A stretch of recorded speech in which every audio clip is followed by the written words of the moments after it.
नमस्कार, स्वागत है आपका हमारी खास पेशकश मार्केट मसाला में। मैं हूं विवेक मित्तल। नमस्कार, मैं हूं सुमित। और एक और हफ्ता इवेंटफुल वीक जो है वो खत्म होता हुआ दिखाई पड़ा। लेकिन क्योंकि वो जो हफ्ते का लास्ट सेशन था या लास्ट दिन था वो था टीचर्स डे, तो और बाजार से बड़ा तो ऑब्वियसली बात है हमारे लिए कोई बड़ा टीचर ही नहीं है। सो वो तो सीखना ज़रूरी है। तो शुरुआत में वहीं से करता हूँ, फिर आगे आते हैं ज़रा कुछ आंकड़ों पे भी। तो मित्तल साहब, सबसे पहले तो मतलब 15-20 साल से बाजार सिखा ही रहा है कुछ ना कुछ। सो कोई बड़ी लर्निंग ये है कि लोग ये कहते हैं कि बाजार से बड़ा टीचर कोई नहीं है। मैं भी मानता हूँ, लेकिन मैं ये मानता हूँ कि ये थोड़ा सख्त टीचर है। कुछ स्टूडेंट होते हैं जो सीखना चाहते हैं, उनको तो सिखाता ही सिखाता है बाजार। जो नहीं सीखना चाहते उनको मार पीट कर सिखाता है बाजार। तो ये बाजार जबरदस्त तीन डिग्री देता है, पहले इजी, फिर मीडियम, फिर हार्ड। जो थर्ड डिग्री वो सबसे हार्ड होती है। आप सुधर जाओ वरना सुधार दूंगा। लेकिन वो सुधारता एंड में बाजार ही है। और सिखाता तो इतना है सुमित, 20 साल से मैं जब अपने को हर 5 साल बाद रिव्यू करता हूँ कि मैंने क्या सीखा या मैं कहाँ खड़ा था आज से 5 साल पहले, मुझे लगता है मैं कितनी सिली मिस्टेक्स करता था बाजार को समझने में, क्या कुछ गलतियाँ रहती थी। और हर 5 साल बाद ऐसा लगता है अब ठीक है, अब आ गया, काफ़ी कुछ समझ आ गया। और फिर जब 5 साल बाद आप आगे सोचते हो तो फिर पता लगता है अरे नहीं, अभी तो बहुत सारी चीज़ें ऐसी रह गई थी जो सोचते ही नहीं थे। तो बाजार तो अब तो मतलब अब ये समझ आ गया कि ये शायद लाइफ लॉन्ग चलता रहेगा। और जब एट द एंड जब कभी जा रहे होंगे तब भी यही लगेगा कि बाजार में कुछ चीज़ें रह गई जो सीखने बाकी थी। तो ये जो मित्तल ने लाइन बोली, ये एक्चुअल में लर्निंग का एक बहुत बड़ा फंडा है। Learning is like ocean. आप जितना उसमें डीप जाते जाओगे उतना आपको समझ में आता जाएगा बहुत ही ऊपर हो, अभी आपको और डीप जाना है। सो जितना आप सीखोगे उतना आपको समझ में आएगा, आपको कुछ नहीं आता। सो ये सबसे अच्छी चीज़ है बाजार की, जो आपको सिखाती है कि आप जितना पढ़ो उतना आपको लगेगा आप कम पढ़े लिखे हो, पहला पार्ट। दूसरा, मेरी पर्सनल लर्निंग ये रही है हमेशा बाजार में टीचर्स डे के तौर पर कि हमेशा ग्राउंडेड रहो, हमेशा हम्बल रहो। आप चाहे कितने भी ऊपर चले जाओ, आपको तय होकर नीचे आना ही आना है। सो ये आप best of the best stock भी अपना worst of the worst time देखते ज़रूर है।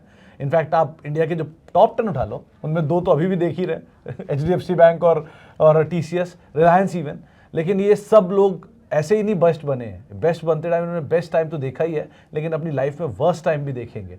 सो हर आदमी को इसलिए हम्बल रहो, ग्राउंडेड रहो, ऐसे दिन आते रहेंगे। Keep learning, keep improving, keep getting up, ये चलता रहेगा। तो ये कुछ लर्निंग जो टीचर्स डे पे आम तौर पे दिया, तो बहुत सारी लर्निंग और भी हैं, लेकिन इन्हीं 2 के साथ ही हम शुरुआत करते हैं। मतलब एक लर्निंग ये भी है कि सुमित, बहुत सारे गेस्ट तुमने भी देखे होंगे लाइफ में, हमने भी देखे, सबका समय आता है। और बहुत सारे गेस्ट या एनालिस्ट ये भूल जाते हैं कई बार अपने अच्छे समय में, जब उनकी ज़बरदस्त कॉल चल रही होती हैं, कि हम ही भगवान हैं। और वो जनरली फिर ना एंकर्स को या किसी को भी, मतलब आम जनता को बड़ा मतलब वो ग्रिलिंग मोड में आ जाते हैं। हमें तो पता है, हाँ। हम तो दूसरी साइड पर बैठे हुए हैं। हमें पता है कि इनका समय जेस्टेशन शायद जल्दी खत्म होने वाला है। तो एज एन एंकर एक चीज़ तो समझ में आया कि शायद ये हमारी चौथी जनरेशन होगी गेस्ट की, तीसरी या चौथी जनरेशन होगी। हाँ, 2007-8 से अब तक 4 गेस्ट जनरेशन तो निकल चुके हैं। कई गेस्ट तो इस दुनिया में भी नहीं रहे, कुछ रिटायर भी हो गए। सो ठीक है, लेकिन अब क्या कर सकते हैं, तो है ऐसे ही चलता है सब कुछ समय में। हर बुल मार्केट में सोचते हैं कि वो अपने लक को, अपना स्किल समझ बैठते हैं गलती से, जो बाद में बियर मार्केट में एडजस्ट हो जाता है। खैर, ये सब बातें बहुत लंबी है, कभी करते रहेंगे इसके बारे में। अब आते जरा मार्केट में क्या किया जाए। देखिए, ये पूरा हफ्ता रहा बढ़िया। अब मतलब एक चीज़ और है, ये पूरे हफ्ते में सब कुछ तो हो गया, अब एंटरटेनमेंट क्या करेगा। ना ट्रम्प साहब रहे, ना GST रहा, ना डोमेस्टिक डिमांड रही, ना अर्निंग रहा, ना फेस्टिवल रहा, ना मॉनसून रहा, सब तो हो गया। मुझे ट्रम्प साहब पे पूरा भरोसा है, वो कुछ ना कुछ ढूंढ लाएंगे। ये वैसे मतलब अगर आपको कोई ऐसी सीरीज देखनी हो वीकेंड पे, तो आप कुछ मत करिए, ट्रम्प साहब का हैंडल देखते रहिए, कुछ ना कुछ एंटरटेनमेंट मिल ही जाएगा मंडे के लिए। खैर, अभी भी आया बाजार बंद होने से पहले, फ्राइडे की शाम को भी, हाँ, बाजार बंद होते होते वो खबर आया ना कि भारत ने चाइना के हाथों नहीं, यूएस ने चाइना के हाथों रशिया और भारत को खो दिया। ये उन्होंने एक लास्ट स्टेटमेंट फ्राइडे को दिया था शाम को। अब ऐसी हरकत करोगे तो कोई दोगे ना, ऑब्वियसली बात है। एनीवेज तो और फ्राइडे को सुमित मॉर्निंग में एक खबर और भी आई थी ना, वो आईटी वाली कि टैरिफ लगा देंगे आईटी, टैरिफ लगा देंगे आईटी में। अब उसके बाद आपने देखा था, मैं 10 बजे करीब जब ऑफिस में एंटर कर रहा था, जब तक मार्केट में कार में देख रहा था, तो उस समय तक मार्केट बिल्कुल सही चल रहा था। ऊपर आया स्क्रीन देखी तो पूरी स्क्रीन रेड। तो मतलब 10 मिनट में आप एक खबर से, अब आखिरी सेक्टर आईटी रह गया जिसको आपको कुछ बोलने के लिए रह गया था। मर्चेंडाइज एक्सपोर्ट आपके करीब 87 बिलियन डॉलर के हैं, और जो टोटल अगर सर्विस जोड़ दोगे तो 100 बिलियन और जुड़ जाता है अराउंड। तो वो 100 बिलियन अगर जुड़ गया तो आप समझ लो कि इंडियन मार्केट में ऑफ कोर्स नहीं तो, लेकिन ये प्रॉब्लम तो आनी है। हाँ, आप कितनी भी तबाही मचा लो, एक तरफ आप ट्रम्प साहब टैरिफ पे टैरिफ मारे पड़े हैं, दूसरी तरफ एप्पल नए स्टोर पे स्टोर खोले पड़ा है। बैंगलोर में एक नया स्टोर खोला, पुणे में एक नया स्टोर खोल दिया, टेस्ला की पहली गाड़ी डिलीवर हो गई। टेस्ला की, हाँ, और पहली गाड़ी डिलीवर एक हो हमारे गवर्नमेंट ऑफिशियल्स चाइना में टेस्ला की नई फैक्ट्री देखकर आए हैं, गए हैं, और वहां से हो सकता है कि हम चाइना से अब वाया चाइना हम तो ऐसा टेस्ला नहीं की है। कार लें। अब कहीं मैं एक मीम पढ़ रहा था कि ऐसा ना हो कि किसी दिन यूएस के कॉल सेंटर से, मतलब इंडियन कॉल सेंटर पे कॉल आए और वो यूएस की वजह रशियन बोलना शुरू कर दे। तो सिचुएशन ऐसी भी हो सकती है कि अब हम वाया जाएं। वो बात की बात है कि क्या होगा आगे, लेकिन ठीक है, ट्रम्प टैरिफ का जो एक ओवरहैंग है वो एटलीस्ट कुछ हद तक अभी दूर होता हुआ दिखाई पड़ रहा है। सो ऐसा उतना कोई इम्पैक्ट नहीं है। वाया से सुमित याद आया कि मैं अभी एक बड़ा अच्छा जोक आया था, और वो लॉजिकल जोक भी था। कहते हैं आप इंडियंस की मेंटेलिटी नहीं जानते, आप कुछ लगा दो, टैरिफ लगा लो, कुछ कर लो। इंडियंस का दिमाग किस तरह का है, जिस दिन आपने यूएस ने टैरिफ लगाया था उसी समय पे हमने यूके के साथ डील कर ली थी। यूके से हमारी डील है नो टैरिफ वाली, मतलब हमारा आदान प्रदान 0। और यूके और अमेरिका में टैरिफ कितना है? 10%। हमारा माल कैसे, किस रूट से जाता है? अगर हम यूरोप के रूट से जाएं तो लंदन बीच में आ जाएगा, मतलब यूरोप आएगा फिर लंदन आ जाएगा, लंदन से अमेरिका। तो आप लंदन तक माल भेजो बिना टैरिफ के, उसके आगे 10% टैरिफ लगा लो, और सबसे सस्ता टैरिफ लंदन पर ही है, मतलब ब्रिटेन पर ही है। लगाओ दिमाग। नहीं, और एक बड़ी इंटरेस्टिंग बात बताता हूँ। 2016-17 में इंडिया में लिकर बैन हुआ था। हाँ, और वो एक ऐसा स्टेप था जो कभी नहीं हुआ था। लिकर बैन होना इंडिया में, पूरे इंडिया में बहुत बड़ी बात थी। यूनाइटेड स्पिरिट्स क्रैश हो गया था उस टाइम पे, 3200 से टूटते 1600 रुपये आ गया था प्री स्प्लिट। वो सिचुएशन में सबको लगा अब इसका तोड़ कैसे निकाला जाएगा। 500 मीटर हाईवे तक लिकर नहीं मिल सकती थी, ये बैन था, हाईवे पे बैन था लिकर का। तो हुआ क्या, उन्होंने हाईवे के बगल में एक मेड़ बना दी 400 मीटर की, और घूम के बगल वाला ही जगह पे जाना था आपको, लेकिन घूम के 500 मीटर पे जाना था। तो हमारे पास हमेशा एक ऑल्टरनेट सोल्यूशन होता है, निकाल लेंगे, उसकी टेंशन नहीं है। खैर, ये पार्ट के बाद हम आते हैं दूसरे पार्ट पर। एक सवाल मैं अभी थोड़ी पहले आने से पहले मित्तल से पूछ रहा था न्यूज रूम में कि पिछले 10 साल में निफ्टी ने पॉजिटिव रिटर्न दिया है, एक भी नेगेटिव ईयर नहीं, आप चेक कर लीजिए। पिछले 5 साल में मिड कैप ने लगातार पॉजिटिव रिटर्न दिया है, एक भी नेगेटिव रिटर्न नहीं है। पिछले 3 साल में स्मॉल कैप ने डबल डिजिट का रिटर्न दिया है हर साल, फिर जाके अब वो नेगेटिव हुए, mid cap small cap. Large cap तो अभी भी पॉजिटिव ही है। फिर भी इतना हंगामा बचा रखा है लोगों ने कि ये बाजार नहीं चल रहा है, ये नहीं हो रहा है, एफआई की लॉबी आ गई है, ऐसा हो गया है, हमारे अगेंस्ट में शॉर्टिंग हो रही है, कोई ग्रुप बना के बैठा है, क्या चल रहा है सब? सुमित देखो, ऐसा होता है, मैं तो बनिया आदमी हूँ, तो मैं बनियों वाली बात बताता हूँ तुम्हें, एक बड़ी अच्छी। बनियों की एक मेंटेलिटी है, वो ये है कि जितना कमा लिया वो मेरी अब एसेट बन चुका। अब जो मैं आगे नहीं अगर मेरे आगे कमाने में दिक्कत है, बहुत गरीबी चली है, बहुत बिजनेस बिल्कुल मंदा चल रहा है। तो ये पहले मेंटेलिटी बनियों की थी। अब ये मुझे लगता है स्टॉक मार्केट के हर ट्रेडर की, हर इन्वेस्टर की है। अरे भैया, अगर 4-6 महीने स्टॉक नहीं चले तो क्या हो गया? आपने जो पहले कमाए हुए हैं पैसे, जिनसे घर बना रखा है या जिनसे कार खरीद रखी है, जो भी कर रखा है आपने, इंडियन मार्केट ने इस साल ठीक है, एंजॉय 4% रिटर्न दिया। पूरे वर्ल्ड के बाजार ने रिटर्न दिया। आप पिछले 5 साल से डबल डिजिट रिटर्न लेके आ ही रहे हो ना, अब क्या प्रॉब्लम है आपको? लेकिन फिर भी हम नहीं, बाजार नहीं चल रहा, बड़ी दिक्कत हो रही है, ये नहीं हो रहा, वो नहीं हो रहा। ठीक है, देखो एक और आपका बाजार नहीं चल रहा, चलो नहीं समझ में आता है, आपने दुनिया भर के रीजन भी जोड़ दिया उसमें कि हमको कोई जान के शॉर्ट कर रहा है। देखो सुमित, एक चीज है, मैं वैसे इसको इस तरीके से भी लेता हूं। आज अगर स्टॉक मार्केट के अलावा, मतलब अगर आज एक आदमी बिजनेसमैन है या जॉब में है, उसको उन दोनों एक्टिविटी में, मतलब या तो वो जॉब कर रहा होगा या बिजनेस कर रहा होगा, जो भी कर रहा है वो, उसके अलावा जो उसके मन लगाने का सोर्स है ना, वो स्टॉक मार्केट है। भले ही वो कमा रहा है या गंवा रहा है। अब जब वो कमाता है तो वो दुकान पर बड़ी खुशी से बैठता है कि हाँ, he is a smart trader. अगर वो जॉब में है तो वो अपने बॉस से भी भिड़ जाता है जब वो बहुत अच्छे दिन तक कमा रहा होता है कि मैं तो, अगर जॉब छूट भी जाएगी तो मैं ट्रेडर तो हूँ, मैं इन्वेस्टर तो हूँ, मुझे क्या फ़र्क पड़ता है। अभी क्या है, वो दोनों का कॉन्फिडेंस हो गया आउट। अब बिजनेस वाला बिजनेस में मन लगा रहा है, जॉब वाला जॉब में जबरदस्ती मन लगा रहा है, क्योंकि स्टॉक मार्केट में मन लगा के, दिमाग लगा के कुछ भी नहीं बन रहा। तो अच्छा, दूसरी चीज, जो पहले बेरोजगार आदमी होता था, अगर भाई देखिए सबकी नौकरी है, हम तो विश करेंगे सबको नौकरी मिलती रहे, लेकिन अगर एक बेरोजगार डिस्क्रिशन से नहीं है, बेचारा हो गया, तो वो सुबह उठता था, स्टॉक मार्केट में मन लगा लेता था, शाम को उसको ऐसी फीलिंग नहीं आती थी कि वो आज पूरे दिन एंगेज नहीं रहा, 6-7 घंटे वो काम कर लेता था। अभी क्या, अब उसको फीलिंग ये आने लगी है कि भाई मैं तो बेरोजगार हूँ, मेरा तो काम ही नहीं चल रहा। जबकि वो पहले भी पैसे इतने नहीं कमा रहा था। वो अगर 2-4 हज़ार पूरे दिन में कमा लेता था, फिर 10 दिन कमाए और 5 दिन गंवाए, तो कुल मिला के वो नेट में ज़्यादा नहीं कमा पाता था, लेकिन ये फीलिंग उसकी नहीं रहती थी। अभी वो फीलिंग भी आ गई। तो ये जो चीज़ है ना, ये इसलिए हाहाकार समझ जाता है ना। पर सोशल मीडिया भी है, 2 का 4, 4 का 6 करने के लिए, वो भी एक बड़ी चीज़ है। Of course. एनीवेज, लेकिन बाजार में देखिए इस, और एक और चीज़, ये सरकार ने रिफॉर्म कर दिया, जीएसटी भी आ गया, डिमांड भी बढ़ गई, कट भी हो गया, फिर भी बाजार नाचा नहीं उतना जितना नाचना चाहिए था। देखो सिंपल सी चीज़ है, मैं उस दिन हम दोनों बात कर भी रहे थे, जीएसटी क्या है, आपने सीमेंट के प्राइस घटा दिए। भैया मैं तो घर बनाऊंगा उतना ही बड़ा घर बनाऊंगा ना, मैं कौन सा सीमेंट के चक्कर में ज़्यादा बड़ा घर कर लूँगा, है ना। जितना सीमेंट लगना उतना ही लगेगा। सीमेंट एक्स्ट्रा रोटी खा लेना, एक्स्ट्रा रोटी नहीं खा लूंगा ना। एफएमसीजी में अगर हटा, भाई मुझे डिमांड चाहिए। डिमांड क्रिएशन नहीं है ये, अभी ये मार्जिन क्रिएशन है। मार्जिन बढ़ जाएंगे, पैट बढ़ जाएंगे कंपनीज के, जिसका एबिटा मार्जिन 20% था वो 25% है Q2 के बाद से, Q3 ऑनवर्ड्स। मैं कह रहा हूँ मार्जिन बढ़ जाएंगे, सब बढ़ जाएगा, लेकिन डिमांड कैसे बढ़ेगी बॉस। डिमांड अगर ये टैरिफ वाला प्रॉब्लम सॉल्व नहीं होता, नौकरियां जाती हैं, बिजनेस ठप होते हैं, तो मेरे पास 100 रुपये नहीं है खर्च करने के लिए, तो चीज़ अगर 200 की 150 में भी मिल रही है, 100 रुपये में मिल रही है, मेरे लिए तब भी महंगी है। और अगर जॉब है तो मेरे लिए, मैं दोनों चीज़ें प्राप्त कर लूँगा, मैं 200 की भी खरीद लूँगा। ये वही वाली बात है कि आप, अब कार की जीएसटी घट गई, मैं मानता हूँ अच्छा कदम है, नो डाउट, रिफॉर्म है, सब कुछ है। 20 लाख की कार जो लेने आदमी जाता था, आज वो 18 की मिल रही है, मान लो 10% जीएसटी की वजह से कम हो गई। क्या वो 18 लाख उसकी जेब में होंगे तो 20 लाख की कार नहीं लेगा?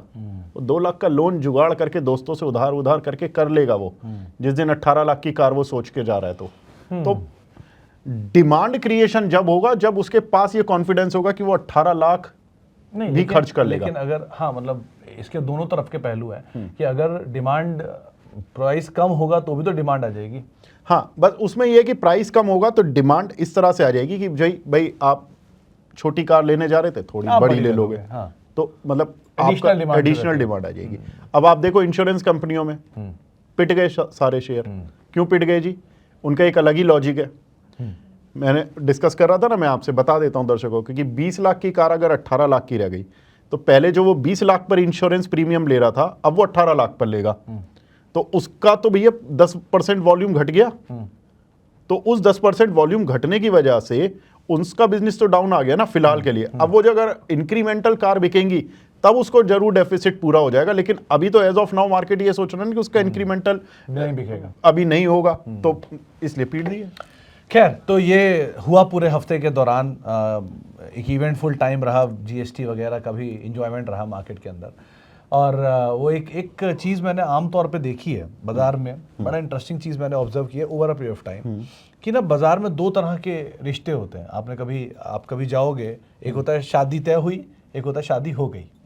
तो जिस दिन शादी तय होती है उस दिन बहुत खुशी का माहौल होता है, ढोल बजता है, नाचना गाना होता है। जिस दिन शादी होती है उस दिन थोड़ी देर ढोल बजता है, उसके बाद हो जाता है काम खत्म, शादी हो गई, खत्म इवेंट, फिर उसके बाद सन्नाटा, बिल्कुल सन्नाटा। सो पहला जिस दिन पीएम ने अनाउंसमेंट किया था उस दिन तय हुई थी, तो खूब ढोल बजा, खूब लोग नाचे, बाजार भागा, हीरो मोटोकॉर्प, माइशर, मारुति, M&M सब भागा।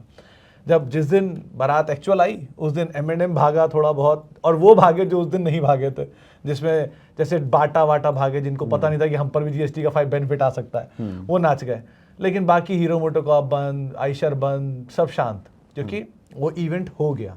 सो यही होता है आमतौर पे किसी कंपनी एक्विजिशन में भी, एक्वायर कर लिया, उस दिन नाच गया, अगले दिन शांत, जब एक्विजिशन एक्चुअल में नंबर में आना शुरू होता है तो। सो ये सिचुएशन आती है। इसका एक फ़ायदा ये होता है कि आप सेल ऑन राइज करिए इधर, या कोई एक्विजिशन है तो वेट करिए उसके एक्विजिशन का असर आने में, तब उसमें पैसा डालिए तो ज़्यादा बेटर है अगर आप स्टोरी को लॉन्ग टर्म प्ले कर रहे हैं तो। लेकिन ये सब तरह की चीज़ें ना नियर टर्म एंटरटेनमेंट मार्केट को देती रहती हैं, तो उसके साथ आप बढ़िया बने रहिए। खैर, अब आगे के लिए क्या, अब क्या नजर है, क्योंकि सब तो खत्म हो गया, अब तो लिस्टिंग विस्टिंग ही बची थोड़ी बहुत। लिस्टिंग बची है सुमित। तब जो आगे के ट्रिगर्स हैं वो यही है कि 8 तारीख से यूरोपियन यूनियन के साथ दोबारा हमारी बैठक शुरू हो रही है, बातचीत शुरू हो रही है, मतलब ट्रेड डील को लेकर। प्रधानमंत्री जी पहले बोल चुके हैं कि भाई इस साल के अंत तक हम ट्रेड डील आपके साथ कर लेंगे। यूरोप से 17% एक्सपोर्ट होता है हमारा, मतलब हम यूरोप को 17% एक्सपोर्ट हमारे टोटल एक्सपोर्ट में आता है। अमेरिका को 18% कंट्रीब्यूट हो रहा था, तो 18% वाला तो अभी मान लो कि बंद पड़ा है, उसमें 2-4% ही होगा वो फार्मा वार्मा का मिला के, बाकी 14% तो आपका एक्सपोर्ट बंद हो गया। अगर आप यूरोप को 17% से कहीं भी ले जाके 24, 25, 30% पर ले जाओ, लेकिन वो इवेंचुअली एक दिन में नहीं होगा, 6 महीने में नहीं होगा, कुछ महीने लग जाए, कुछ साल भी लग सकते हैं, लेकिन डील होने से एक होप आ जाएगी। जो आपकी अभी फिलहाल क्या है, अभी आपकी होप गई हुई है, होप आ जाएगी, आप जिंदा हो जाओगे, मार्केट फिर देखना आप कितनी तेज गति से दौड़ेगा। तो मुझे लगता है कि इंडियन गवर्नमेंट को इस समय बेस्ट स्टेप वही है। ये रशिया चाइना से कितना भी मिल लो, कुछ ऐसा demand creation I don't think इतना होने वाला है। रशिया में इतनी पॉपुलेशन नहीं है कि इतना ज़्यादा आपको डिमांड क्रिएशन मिल जाए। चाइना खुद हर चीज़ में इतना एक्सपर्ट है कि आपसे ज़रूरत है क्या उसको, तो आई डोंट थिंक कि उससे बस आप जियोपॉलिटिकल रिस्क अपना ठीक कर रहे हो। बिजनेस साइड पे तो बहुत ज़्यादा कुछ नहीं होगा, रॉ मटेरियल वगैरह आपको शायद मिल जाए चाइना से, वो या रशिया से कुछ तेल वेल मिल जाए, बाकी तो कुछ नहीं है। तो ये यूरोप एक अमीर कस्टमर है, अमेरिका अमीर कस्टमर था।